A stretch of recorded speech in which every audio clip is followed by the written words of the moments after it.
SVP institute government exam channel में आप सभी का स्वागत है। जैसे मैंने एक शॉर्ट वीडियो बनाई थी जिसमें मैंने ICSIL के बारे में बताया था कि वहाँ पर आपकी डाटा एंट्री ऑपरेटर और एमटीएस की पोस्ट पर, जैसे कि मतलब एमटीएस में काफ़ी तरह नंबर ऑफ़ वर्क होते हैं, तो वहाँ पर आपका सिलेक्शन हो सकता है। तो ये एक कंप्लीट वीडियो है जिसमें आपको सारी जानकारी मिलेगी।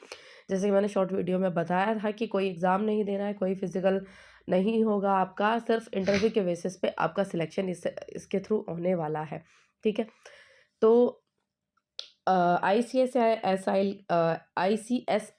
की तरफ से, जिसकी फुल फॉर्म है intelligent communication system India limited, तो इनकी तरफ से एग्ज़ाम जो है वो कंडक्ट कराया जाता है for the post of data entry operator MTS, purely on contractual. अब इसमें ये चीज़ मेंशन की गई है specially on the contractual basis.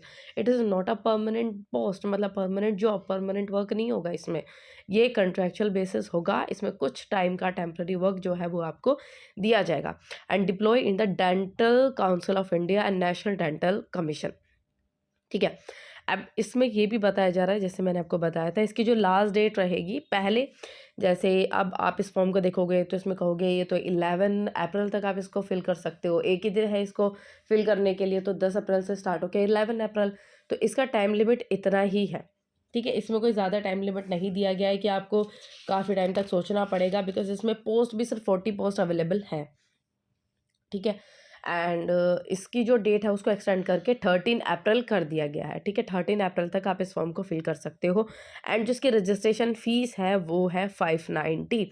अब इसमें किसी कैटेगरी के लिए कुछ नहीं लिखा हुआ है कि ये कैटेगरी अप्लाई कर सकती है या नहीं कर सकती है। सिर्फ इतनी जितनी इन्फॉर्मेशन आपको यहाँ पर अवेलेबल है मैं सारी इन्फॉर्मेशन आपको दे रही हूँ। अब आप देखिए, डाटा एंट्री ऑपरेटर के लिए ग्रेजुएशन, बस इसमें क्वालिफिकेशन बताई जा रही है कि अगर इसके लिए आप अप्लाई कर रहे हो तो आपकी ग्रेजुएशन होनी चाहिए। एंड मिनिमम एज 21 आपकी होनी चाहिए, मैक्सिमम कोई लिमिट नहीं दी गई है। एंड जो सैलरी होगी वो होगी 24,356, ठीक है? देन अगर आप एमटीएस के लिए अप्लाई करो तो आपकी जो एलिजिबिलिटी एजुकेशन क्वालिफिकेशन होनी चाहिए वो 12th होनी चाहिए, on the basis of 12th। And जो मिनिमम एज है वो आपकी 21 and no maximum limit. And इसकी जो सैलरी है जो पर मंथ है, रिम्यूनरेशन जो है वो है 22,411, ओके? एंड इसके ऑफिशियल वेबसाइट पर जाकर आप इसके लिए अप्लाई कर सकते हो। बाकी जहाँ से आप नोटिफिकेशन को पढ़ते हो वहाँ से भी आपको चीज़ें मिल जाएगी, आपको वेबसाइट मिल जाएगी जहाँ से आप अप्लाई कर सकते हो। अब ये लिखा है देखो, and contractual outsource basis for a fix period और till expiry of the contract और टिल रेगुलर इनकम्बेंट्स, मतलब आगे अगर इसको कंटिन्यू करने के लिए अगर आपको बोला जाता है तो वो चीज़ आपको बता देंगे। लेकिन आप पोस्ट पे जाकर ये नहीं कह सकते कि मेरे को बीच में से हटा दिया है, मेरे को काम नहीं करने दिया पूरा, मतलब ये सब चीज़ें गलत है। तो ये इन्फॉर्मेशन इसमें पहले ही दी गई है कि कुछ कॉन्ट्रैक्चुअल बेसिस होगा, कुछ शायद कुछ कॉन्ट्रैक्ट्स हो आपको कि इतने टाइम आपको काम करना है, टेम्पररी बेसिस है ये, कोई भी परमानेंट वर्क ये नहीं है। तो कैंडिडेट्स को क्या लेकर आना पड़ेगा? 1 set of photographs of all relevant documents and 2 photographs.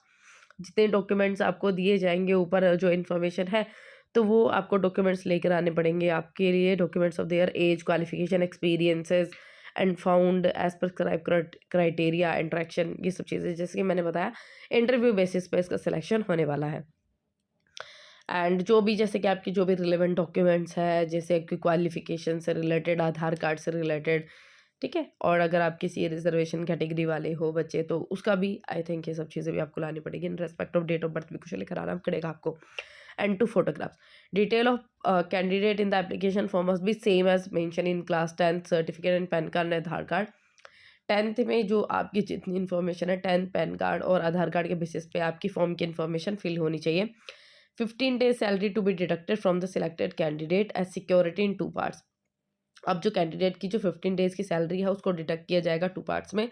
50% जो है वो पहले महीने में काटी जाएगी एंड 50% इन सेकंड मंथ में काटी जाएगी। जो हाफ है वो रिफंडेबल होगी to the candidate saving bank interest as applicable after comply with following, जैसे कि no due certificate revived and after completion contractual, जो कंप्लीट जो कॉन्ट्रैक्ट जो है उसके कंप्लीट करने के बाद ही आपको जो सैलरी डिडक्ट हुई थी वो आपको मिलेगी। टेम्पररी है एंड जैसे हमने बताया था कि इंटरव्यू के बेसिस पे आपका सिलेक्शन होगा, ठीक है?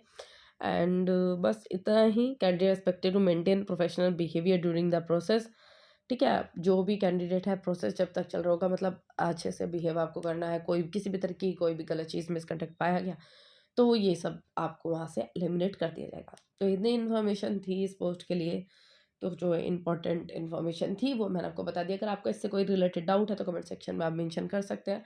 वीडियो पसंद आई तो लाइक कीजिए, किसी तरीके की और वीडियो के लिए हमारे चैनल को कीजिएगा सब्सक्राइब। धन्यवाद।